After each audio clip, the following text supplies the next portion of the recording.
Hello, welcome back. അപ്പോൾ ഞായറാഴ്ച ഞങ്ങൾക്ക് എപ്പോഴും സ്പെഷ്യലാണ്. കാരണം വെള്ളിയാഴ്ച വീട്ടിൽ പോകണ ഞങ്ങൾ ഞായറാഴ്ച ബീച്ചിലും കൂടെ കയറിയിട്ടാണ് തിരിച്ചു വരുന്നത്. അപ്പോൾ ഇന്നത്തെ ഞായറാഴ്ചയ്ക്ക് വേറെ പ്രത്യേകതകളുണ്ട്. ഞങ്ങളുടെ 2 ഫാമിലീസിൻ്റെ ഗെറ്റ് ടുഗതാണ് കേട്ടോ. ഉമ്മിയുടെ ചേട്ടത്തിയും ഫാമിലിയും, അതുപോലെ തന്നെ ഞങ്ങളുടെ ഫാമിലിയും. ഞങ്ങളുടെ ചൈൽഡ്ഹുഡ് മെമ്മറീസ് കൂടുതൽ സ്റ്റക്ക് ചെയ്ത് നിൽക്കുന്ന ഒരു ഫാമിലിയാണ് മുത്തപ്പട ഫാമിലി എന്ന് പറയുന്നത് കേട്ടോ. ഉമ്മിയുടെ ചേട്ടത്തിയാണ്. ഉമ്മി 3 പേരാണ് അവർ. ഉമ്മയും ചേട്ടത്തിയും അനിയത്തിയും, അങ്ങനെ 3 പെൺപിള്ളേരാണ്. പിന്നെ മാമാമാരും ഒക്കെ ഉണ്ട് കേട്ടോ. അപ്പോൾ ഞങ്ങൾ സ്പെൻഡ് ചെയ്യുന്ന ഈ ഒരു ടൈം എന്ന് പറയുന്നത് ഞങ്ങൾക്ക് ഒത്തിരി ചൈൽഡ്ഹുഡ് മെമ്മറീസ് ഉണ്ട്. അപ്പോൾ ഇതാ ഇപ്പോൾ കുറേ ഗ്യാപ്പിന് ശേഷം ഞങ്ങളും മക്കളും ഒക്കെ ആയിട്ട് ഞങ്ങളെല്ലാവരും കൂടെ ഫാമിലി ആയിട്ട് വന്നിട്ടുണ്ട് കേട്ടോ. അങ്ങനെ കുട്ടീസ് എന്ന് പറഞ്ഞ ഒരു ഗ്യാങ് ഉണ്ട്, എല്ലാവരുടെയും മക്കളുണ്ട്. അപ്പോൾ ഇതാ എല്ലാവരും ഇങ്ങനെ വൈബടിച്ചിരിക്കുകയാണ്. വാപ്പിയപ്പോൾ ആ പിള്ളേരുടെ കൂട്ടത്തിൽ ഇങ്ങനെ അവർക്കൊരു ബോളും വാങ്ങിച്ചു കൊടുത്ത് അവരുടെ കൂടെ കളിക്കാനായിട്ട് നിൽക്കുന്നുണ്ട്. ഞങ്ങളെല്ലാവരും കൂടെ ഒരു സൈഡിൽ തമ്പടിച്ച് നിൽക്കുന്നു, ഓരോ കാര്യങ്ങൾ വിശേഷങ്ങൾ പറയുന്നു. ഞങ്ങളുടെ കൂടെ ഇനിയും 2 പേരും കൂടെ വരാനുണ്ട്, അവരെയൊക്കെ വെയിറ്റ് ചെയ്ത് നിൽക്കുകയാണ്. അപ്പോൾ മുത്തുവും മുത്താപ്പായും വന്നു. അപ്പോഴത്തേക്കും നമുക്ക് ഒരു ചെറിയ ബ്ലാങ്കറ്റും കൊണ്ടുവന്നു കേട്ടോ. കാരണം കസേരയൊക്കെ ഇരിക്കുന്നതിലും വൈബ് ബീച്ചിൽ വരുമ്പോഴത്തേക്ക് ഒരു ബെഡ്ഷീറ്റൊക്കെ വിരിച്ച് തറയിലിരിക്കുന്നതാണ്.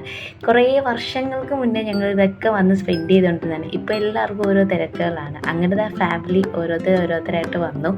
ഞങ്ങൾക്കുള്ള ഫസ്റ്റ് പടി സ്നാക്സാണ് ഞങ്ങൾ കഴിച്ചുകൊണ്ടിരിക്കുന്നത്. അപ്പോൾ ഞങ്ങളെല്ലാവരും അവിടെ ഒന്ന് തറയിരുന്നു. അത് മൂത്തുമാണ് കേട്ടോ. അപ്പോൾ ഇത് ഫാത്തി, അമിന, ഞാൻ, അഞ്ചു എന്നൊക്കെ പറയുന്നത് ഞങ്ങളുടെ ഒരു ഗ്യാങ് ആയിരുന്നു. ഒത്തിരി ചൈൽഡ്ഹുഡ് മെമ്മറീസ് ഒന്നും ഇല്ലെങ്കിൽ കൂടി ഞങ്ങളുടെ ഒരു ഒത്തുകൂടുന്ന ടൈം എന്ന് പറയുമ്പോഴത്തേക്കും ആ ഒരു മെമ്മറീസിന് ഭയങ്കര മധുരമുള്ളതാണെന്ന് എനിക്ക് പലപ്പോഴും തോന്നിയിട്ടുണ്ട്.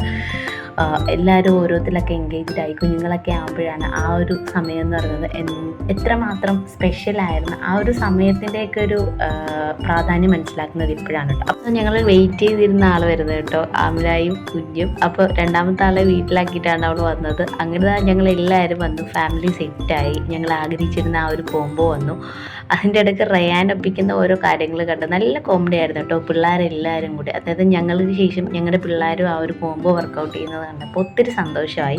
ഈ ഒരു കോംബോ ആണ് എന്നെ അതിലേറെ സന്തോഷിപ്പിച്ചത്. കാരണം ഞാനും അവനെയും തമ്മിൽ ഇപ്പോഴും നിലനിർത്തിക്കൊണ്ട് പോകുന്ന ഒരു ക്ലോസ് റിലേഷൻഷിപ്പ് ഉണ്ട്. അതായത് എനിക്ക് അവളെന്ന് പറഞ്ഞാൽ ഭയങ്കരമായിട്ടുള്ളൊരു ഓപ്പൺ സ്പേസാണ്. സോ നമ്മുടെ മക്കളിലും ആ ഒരു സ്പേസ് കണ്ടപ്പോൾ എനിക്ക് ഒത്തിരി സന്തോഷമായി. ഞങ്ങളത് ഷെയർ ചെയ്യുകയും ചെയ്തു.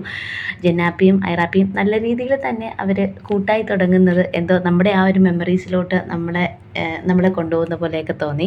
നല്ല രീതിയിൽ തന്നെ കുഞ്ഞുങ്ങളുടെ ആ ഒരു ഗ്യാങ് അവിടെ ഇന്ന് രൂപീകരിക്കുന്നതായിട്ട് തോന്നി, അല്ലെങ്കിൽ അവരെല്ലാവരും കൂടെ ഗ്യാങ് ആകുന്നതായിട്ട് അങ്ങ് തോന്നി. അങ്ങനെ കുറേ നേരം സ്പെൻഡ് ചെയ്ത ശേഷം ഞങ്ങൾ തിരിച്ച് വീട്ടിലോട്ട് പോവാണ് കേട്ടോ. റിക്രിയേഷൻ കൊണ്ടുവരി അങ്ങനെ വീട്ടിലോട്ട് പോകണം.